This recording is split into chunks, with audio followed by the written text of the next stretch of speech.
welcome to Story Time with Judy.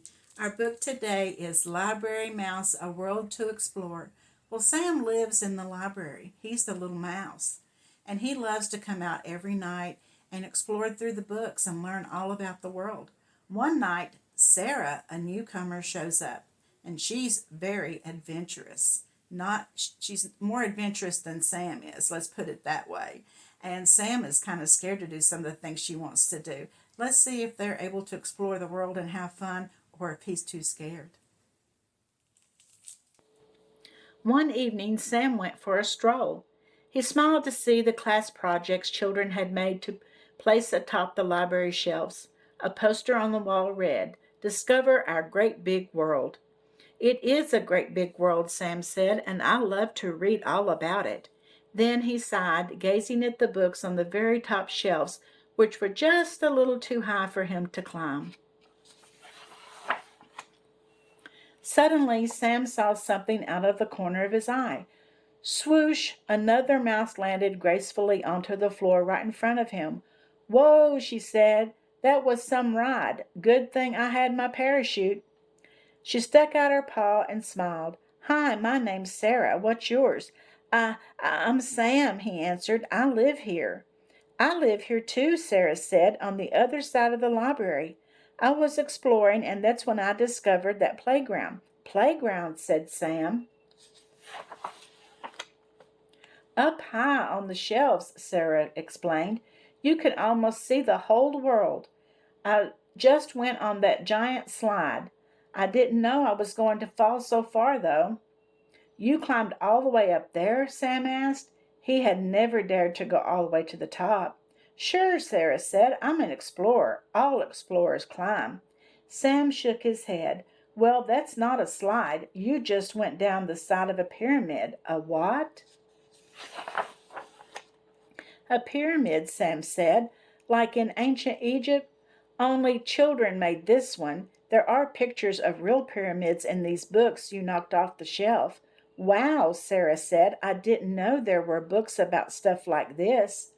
"Are there books about those other fun things I was climbing?" Sarah asked. "You mean the Statue of Liberty and the Eiffel Tower?" Sam grinned. "Follow me." "We're going to do some research," Sam said. "We'll start with Egypt." "What's research?" Sarah asked. "It's how you find out about things," Sam said. "If you can't go to the real pyramids, you can read about them right over here." Sam and Sarah pored over dozens of books, and Sarah oohed and awed at the pictures. She gazed up at the tall shelves and said, "Research is fun. Let's climb up high and see what books are up there." "Not tonight," Sam said, looking warily at the tall shelves. "Maybe we could play down here. Then let's pretend we're pharaohs in ancient Egypt." Sarah replied, "We can use these books for research on how to dress up." It was nearly daylight when Sam returned home. He picked up his pencil to write about what had happened. He had never met anyone like Sarah before. The next night, Sarah said, "There's a jeep up there that's just our size, Sam. Come on, we can pretend we're exploring and drive to the top of the tallest mountain." "I don't think you can drive to the top of the tallest mountain in a jeep," Sam said. "Besides, we can pretend from down here." "You're not afraid, are you?" Sarah asked. "Of course not," Sam said in a squeaky voice. Sarah saw that Sam was nervous. She could always do a little research first, she said. "Good idea," said Sam. While looking at a book about mountain climbers, Sarah had another idea. "I'll be right back," she said. She returned with some string and a paper clip.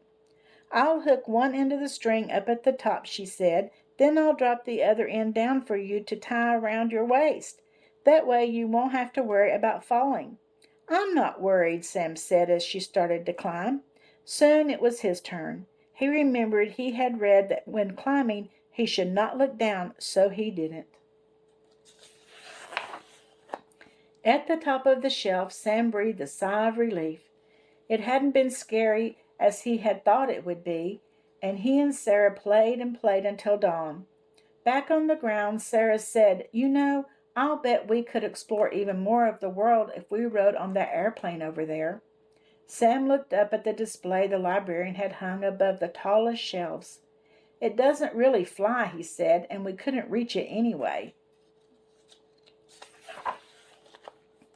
"I know it can't fly," Sarah said, "but think of how much of the world we could see from up there. We can climb to the top of this bookshelf, then jump over to the plane. It'll be easy, but—" Sarah wouldn't take no for an answer.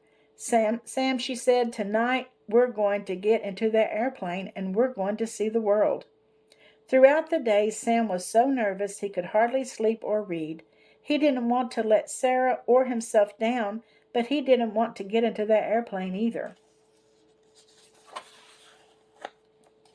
That night, Sarah led Sam to the top of the bookshelf.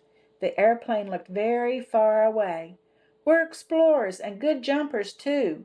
We can do it," Sarah said. Sam clenched his teeth and crept to the edge.